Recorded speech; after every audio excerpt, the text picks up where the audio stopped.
Bine v-am regăsit, dragii mei, la o nouă ediție a rubricii Sălașul la pas. Săptămâna trecută am vizitat Casa Muzeu a doamnei Angelica Maxim din Răstolți, comuna Buciumi, însă nu ne continuăm periplul prin zonă până când nu mi îndeplinesc una dintre promisiunile pe care i le-am făcut doamnei Angelica. După ce ne-a povestit despre casa pe care cu timpul a transformat-o în muzeu, doamna Angelica ne-a dat și o scurtă prezentare a satului Răstolți, sat în care a copilărit și la care ține foarte mult. Așa că în continuare am să dau citire prezentării pe care doamna Angelica a făcut-o. Rămâneți alături de noi!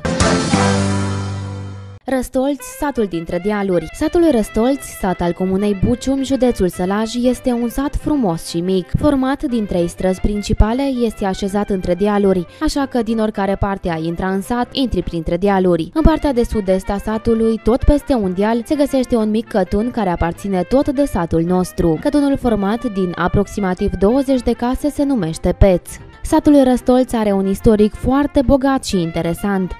Este atestat documentar încă din anul 1334, fiind cel mai vechi sat atestat documentar de pe Valea Grijului și unul dintre cele mai vechi din județul nostru. Denumirea lui vine din origine slavă de la cuvântul Restolec, cuvânt care înseamnă întâlnirea a două văi, aici fiind vorba că satul este așezat pe Valea Răstolțului, lângă Valea Grijului, văi care undeva mai jos se întâlnesc. Apoi satul s-a mai numit și Răstolțul Mare. Din spusele localnicilor în vârstă și transmițându-se din generație în generație și chiar în urma unor descoperiri arheologice, se pare că satul nostru a fost așezat în vechime la sud-vest de locul unde este astăzi, pe o vale numită Valea Milei. Denumirea de Valea Milei ascunde niște întâmplări foarte dramatice care s-au petrecut de mult pe aceste meleaguri. Se spune că în timpul când turcii au năvălit în țara noastră și au distrus satul în calea lor, trecând spre Oradea, hoardele lor au distrus și au dat foc și satului nostru. 3 dintre familiile care au reușit să fugă s-au ascuns prin păduri și au rămas singurii supraviețuitori. Familiile se numeau Mărginean, Maxim și Găvriluț, nume care predomină și astăzi în satul Răstolți. Și azi există pe Valea Milei fântâna satului de unde își duceau oamenii apă, iar cei mai în vârstă știu foarte bine unde era cimitirul vechi.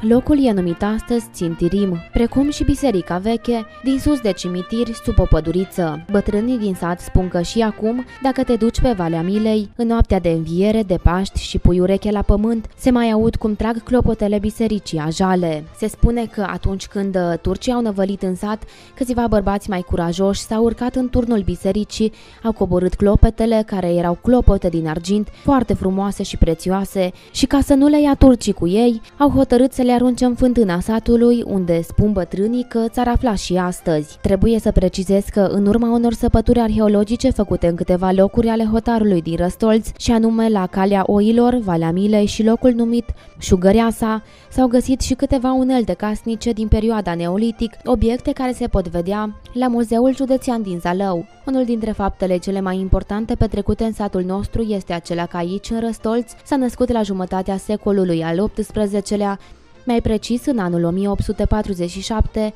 unul dintre importanții poeți și intelectuali ai vremii de atunci, Ioniță Scipione Bădescu. Data nașterii precisă este 15 mai 1847. Trăgându-se dintr-o familie înstărită, unii spun că tatăl său ar fi fost preotul satului pe vremea aceea și fiind foarte talentat, mai ales în poezie, reușește să-și facă studiile în țară și o parte chiar în străinătate. Fiind nevoit să părăsească Ardealul, căci în acea perioadă Ardealul se găsea sub Austro-Ungaria, iar intelectualii nu erau văzuți bine, el ajunge să locuiască o vreme la București, ca mai apoi să se stabilească definitiv la Botoșani, unde va fi și înmormântat după trecerea în neființă în anul 1902. Este primit în cadrul Junimii, editura poeților, împreună cu cei mai de seamă poeți ai vremii, printre care Mihai Eminescu, cel cu care leagă o foarte strânsă prietenie. Ioniță Scipione Bădescu reușește să publice o serie de poezii frumoase, printre care și cea mai de seamă poezia lui, Trompetele răsună. Poezia este pusă pe note muzicale și devine ca un imn pentru ostași și români care au participat în războiul de independență din anii 1877-1878.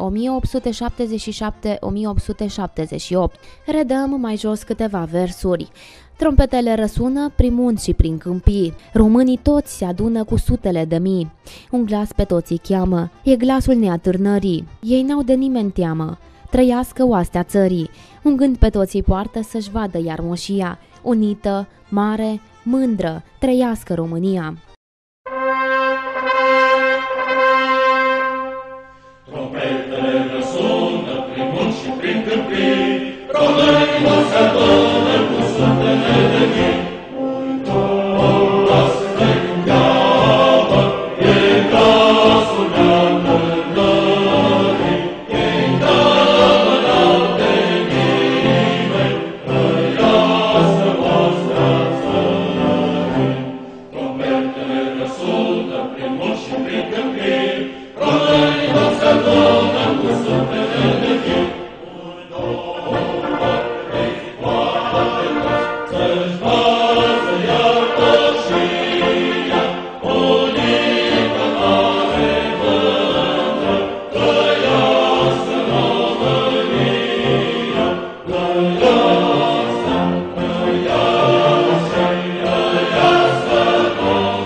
cunoscut mulți oameni mai în vârstă din sat care susțineau că părinții lor le-au povestit cum odată când s-a întors acasă în Răstolț, poetul Ioniță Scipione Bădescu a venit însoțit tocmai de Mihai Eminescu. Au rămas în sat câteva zile și se povestește că au făcut chiar un picnic în fața bisericii. După plecarea lor, oamenii din Răstolț au plantat în fața bisericii un tei în cinstea și amintirea marilor poeți Eminescu și Bădescu, tei care se găsește și astăzi în fața porții de la biserica noastră. Când Eminescu se îmbolnăvește grav, Bădescu face apel la multe persoane importante de atunci și reușește să strângă niște bani pentru prietenul său. După moartea lui Eminescu, consăteanul nostru ține un frumos discurs la dezvălirea bustului lui Eminescu de la Botoșani. Acum, în amintirea și din respect pentru poetul nostru răstolțean, cum își spunea el, s-a hotărât ca Biblioteca Județeană Sălaj din Zalău și Școala Gimnazială Buciumi să-i poarte numele. De asemenea, în noua biserică din sat va fi inclus și portretul lui. De asemenea, bisericuța din lemn, monument istoric din satul Poarta Sălajului, a fost bisericuța din satul nostru, numai că oamenii au vândut-o având nevoie de bani ca să o ridice prin anii 1800 pe cealaltă, tot din lemn, în care ne rugăm și astăzi.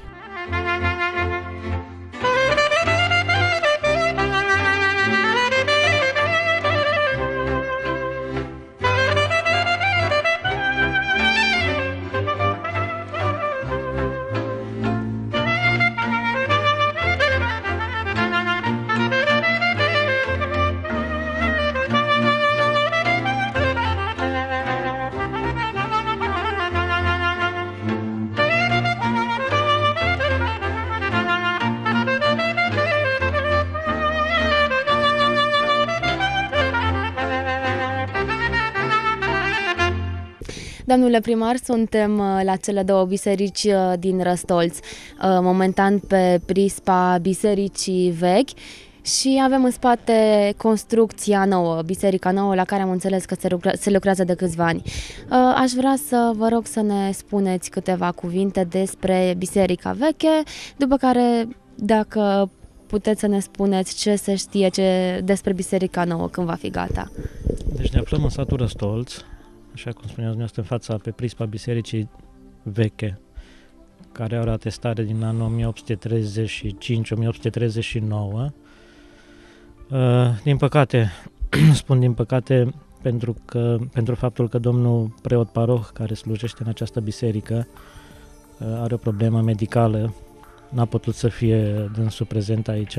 O să încerc eu, fiindcă avem și niște documente scrise în acest sens care o să ne ajute să spun câteva lucruri despre această veche și frumoasă biserică și sigur și despre biserica nouă care este în construcție anul acesta.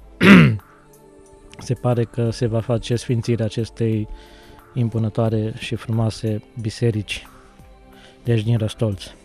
Deci biserica din satul Răstolțul Mare cu hramul Adormirea Maicii Domnului a fost construită între anii 1835-1839. Turnul a fost terminat mai târziu, cu 4-5 ani. Anterior a existat o altă biserică din lemn, construită în anul 1612, dar care în anul 1835 a fost donată credincioșilor din Poarta Sălajului, un sat învecinat, Comuna Românaș. Construcția inițială a bisericii a fost din lemn masiv și acoperișul din șindrilă.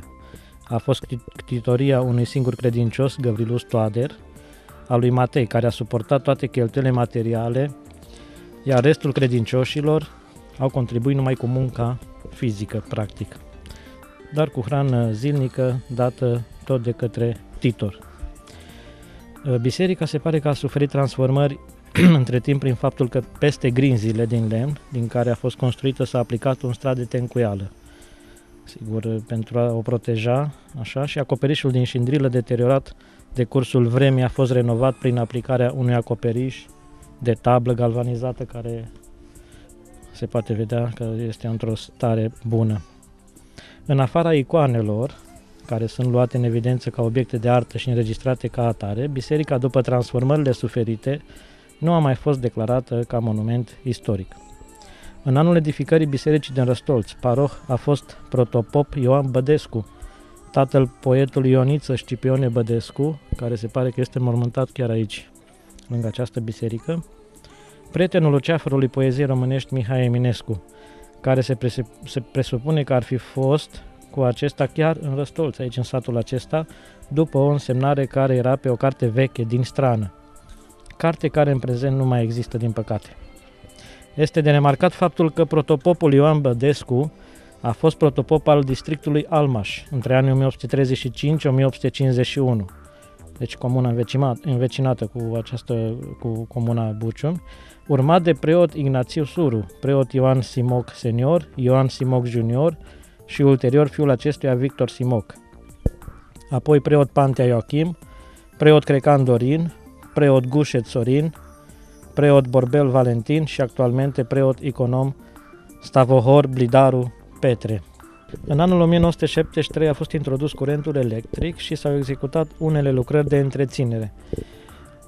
În data de 24 iulie 2005, protopopul Lucaciu Ștefan și preotul paroh Blidaru Petre au pus piatra de temelie pentru ridicarea unei noi biserici în satul Răstolți, biserica care o avem chiar aici de față, care este în fază finală, așa cum spuneam mai înainte, cu ajutorul lui Dumnezeu, anul ăsta o să se facă sfințirea acestei biserici impunătoare și frumoase în același timp.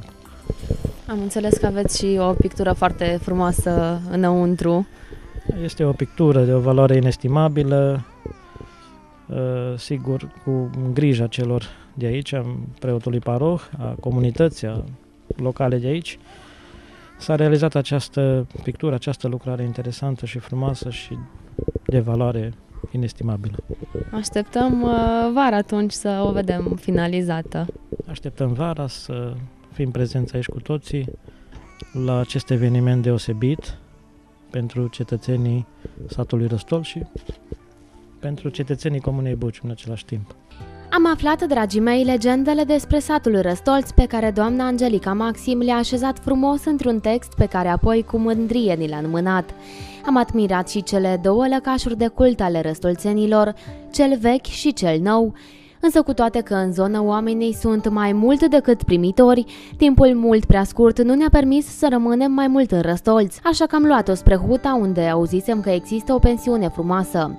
Am găsit-o ușor căci este situată la șoseaua principală. Am fost întâmpinați cu prietenie, în special de gazdele necuvântătoare, care nu s-au mai deslipit de noi până la plecare.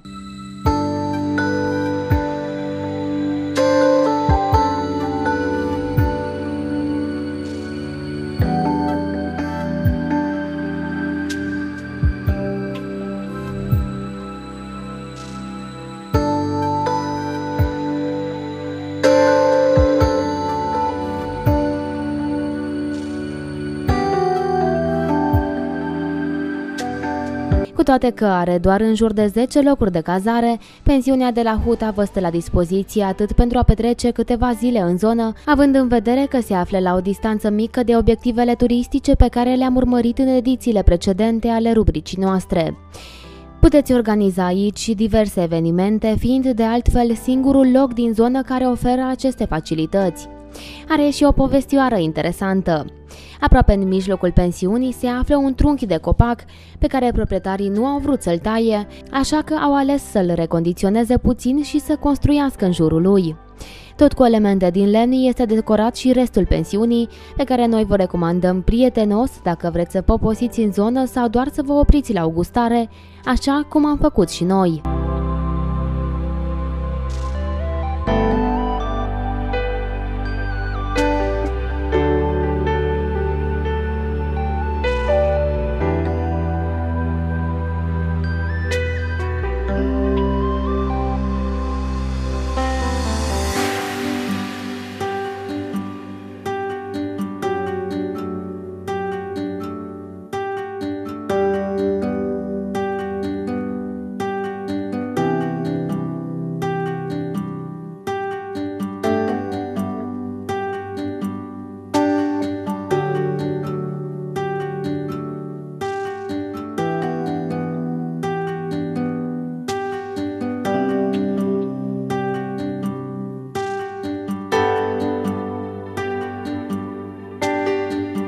Atât pentru astăzi, însă rămâneți cu sălajul la pas miercurea viitoare, tot în comuna Buciumi.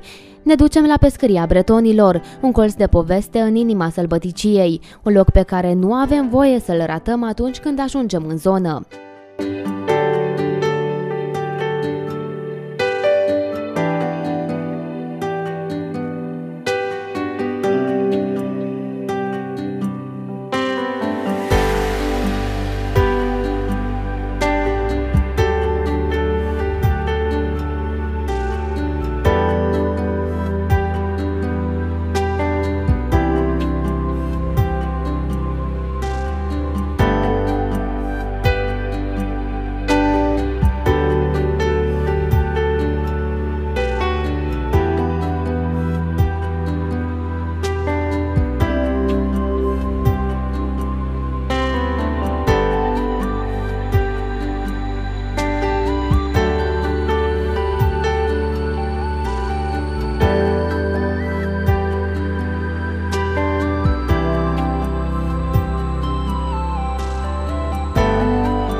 Până la o nouă revedere, eu vă urez toate cele bune și vă dau și un sfat. Pregătiți-vă rucsacul, primăvara pândește de după colț și o incursiune pe obiectivele turistice ale județului nostru este binevenită. La bună vedere!